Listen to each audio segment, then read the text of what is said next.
definitely get by him in the next 2 laps for sure.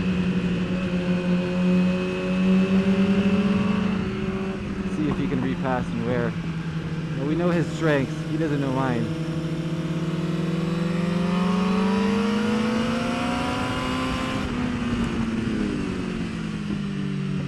My strengths are on the brakes. These are on the power.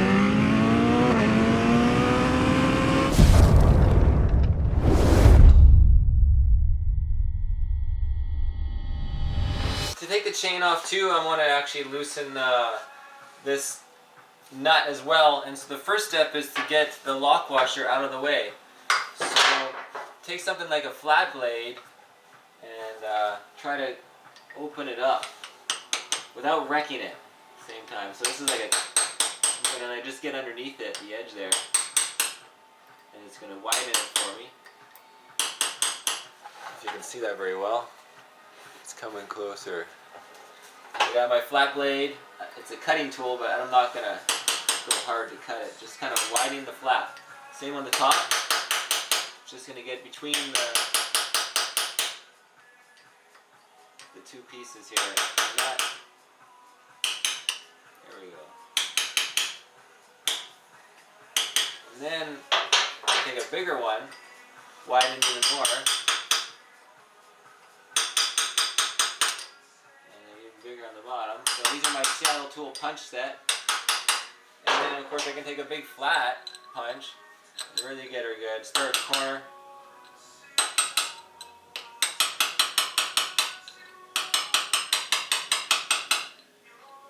And that's all you pretty much need. You don't need it too much. Just enough for the nut to spin on it. And then get the impact going. I've seen people absolutely butcher these things. So you can never reuse them, and then when they put it on, they destroy it putting it on. So I actually forgot to even attach this last time because I only had so many and I had to switch it. So I put my thread locker, it's dry now, and now I can take a tool and spin her on. Not sure what tool that would be. Wrenches.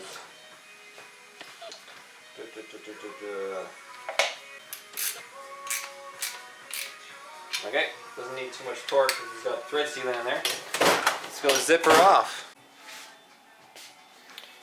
Okay, so now I'm just gonna break the chain, my nut off, of course, and sorry here.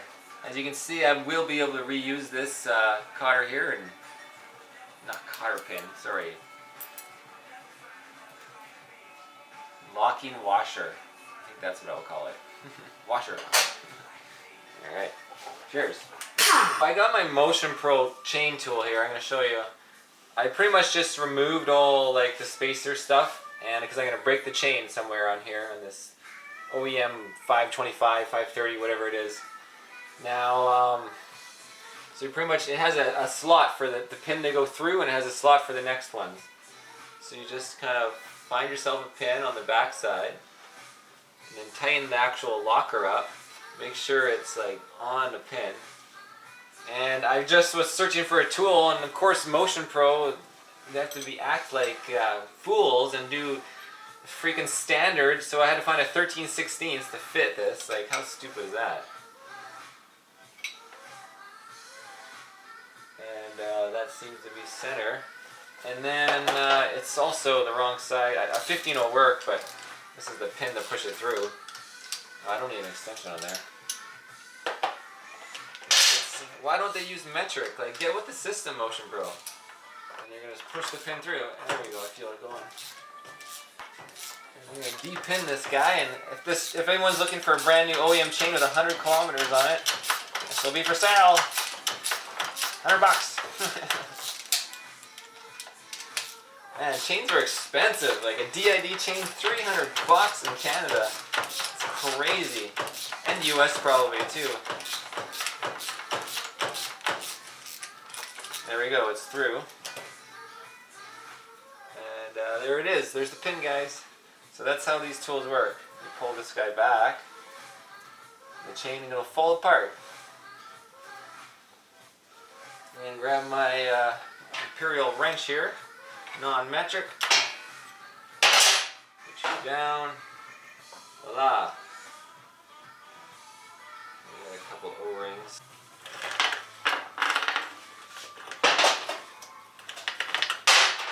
There we go. Chain.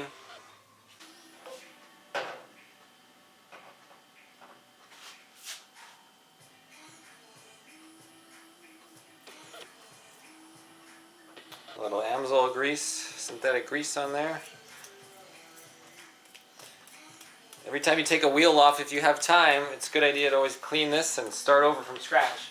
Clean it, re-grease it, but in the heat of the moment often we don't have time for that. Only when there's time. Of course, rear wheel. Got my spacers in there.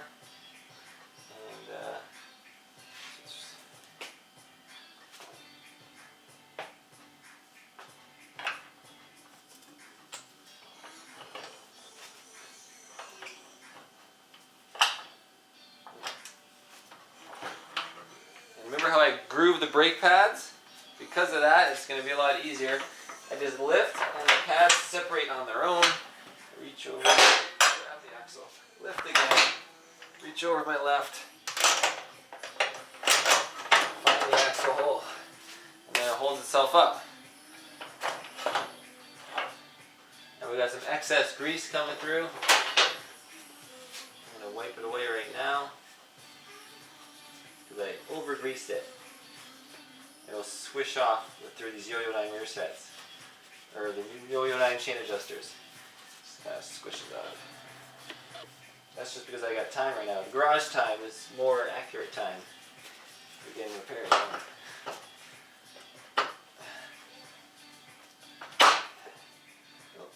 Turn it straight. Now the first time is fitting the ends is always a little tight. Kind of work their way in. Put the nut on this side. Now, I don't even need that, but pretty much I'm just trying to figure out the chain, where to break the chain, how many links to remove.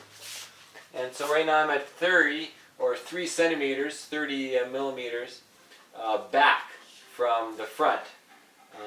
Because obviously I don't want it right up the front, I don't want it right at the back, I want adjustment for sprocket sizes. And this is a 43 I think I ordered. What did I get? And based on that, I'm going to go lower. It's a 44, sorry. So based on that, I might go to a 46, which would bring it closer, or a 41 back, so about the center.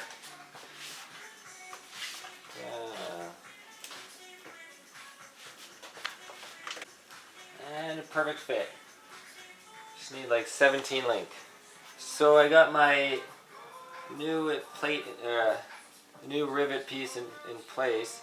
I got I'm going to squish the side plate on. Just like that. Okay, so I just had a little lunch. I'm back here to show you what happened after the memory card got full. Where is my rivet? I've been squeezing the press plate on and just measuring the thicknesses of the plates. Now I can't find it. Here we are, right here. So with my press plate, I've been actually pulled out this tool. The Motion Pro wasn't as exact as I like. So pretty much you have your press plate base with a little slot, and the slot will fit just like, so it doesn't press necessarily onto the rivets. The Motion Pro one goes right on the rivets, and I don't understand that. I don't like that. I like to have this little gap in there. And then this one has holes in it, which then allow the press to go through. So simply put, we're pressing the two plates together. Like, I'll show you after. But now that I've got it pressed on pretty much good on and off, I've been using my caliper digital to measure the thickness and compare. So as I measure the center of the plate on the next one, it's 16.47. And let's try another one here. 16.7877, just get an average. 16, so 16.5 to 16.7, and now I measure mine. I'm at 16.8988, so it's a little thick. And then what about individual ones? The left to right could be different. 16.445, 16.47, 16.47. Okay, now mine. 16.62. That one's pretty good. 16.7. So my back one is a little wider.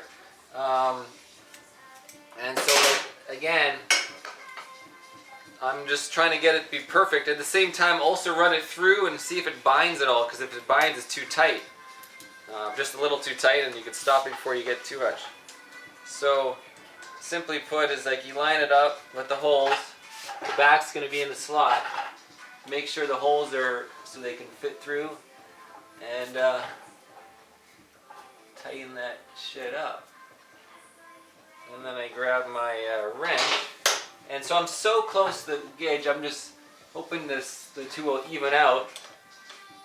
And just give a, boom, little turn. So a little mark, boom, and then back it off. And now take a measurement. Alright, where's my digital caliper? Where did I put that? Right here. 0. Okay. 16.8. 16.58. So this, the back one's not getting quite squished enough. It's going at a little bit of an angle. This one won't want to, doesn't want to squish so well. So let's just try to squish just the one. If I can manage that. I think the way to do it would be, I could maybe use the other tool too. Try it on this one, between those two.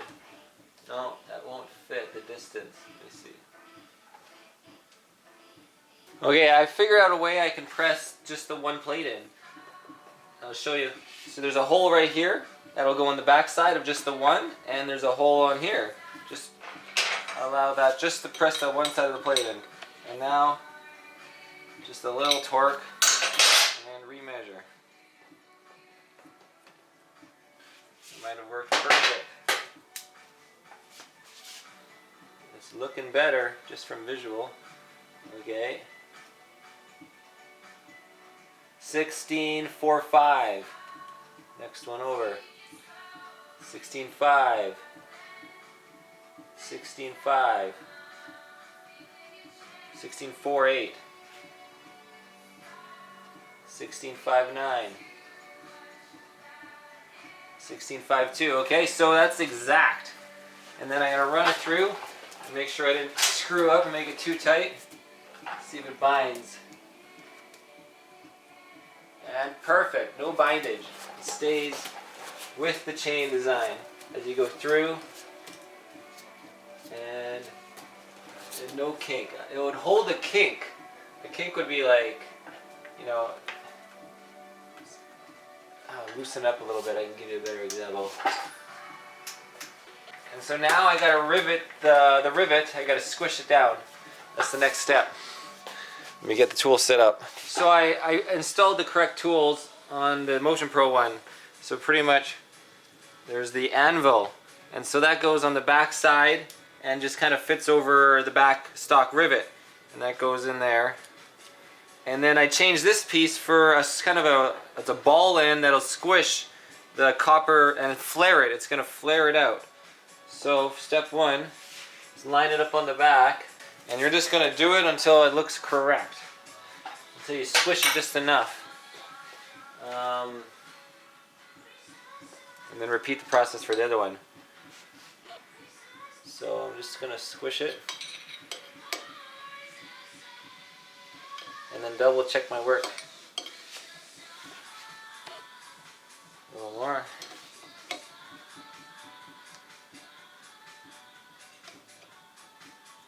And then let's back up and take a look.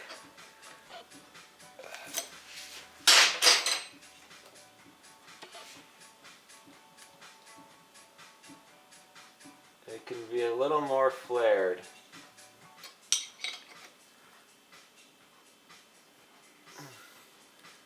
Okay. Doesn't take much to actually prevent it. Now the best way to know if it's wider is measure it. Let's grab our caliper. Turn you on. Measure the stock one. 5.12. 5.38. So it's a little wider. I think we can go a little more though. Let me grab that Seattle tool wrench. That freaking 1316. Double check my work. Get it tight and then give it a good wrench.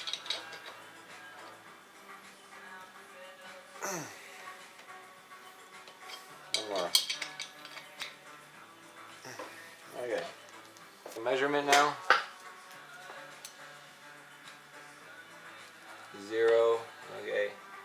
The first one before riveting is 5.11.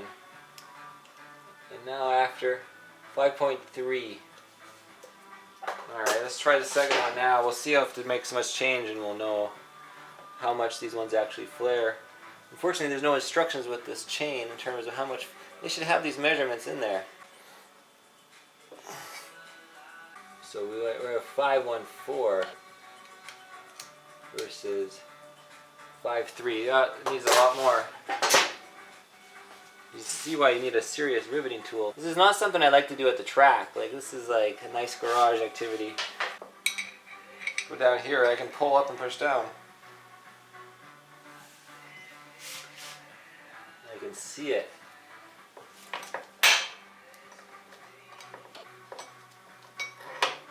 Much better, much better. You guys are always causing me more difficulties. To do the first one again. That second one was perfect. 5, 2, 6. 5, 3, yeah. Do the first one again. Blame it on you guys, camera filming. I'm not getting much leverage. Taking me extra long time. Slowing down the process.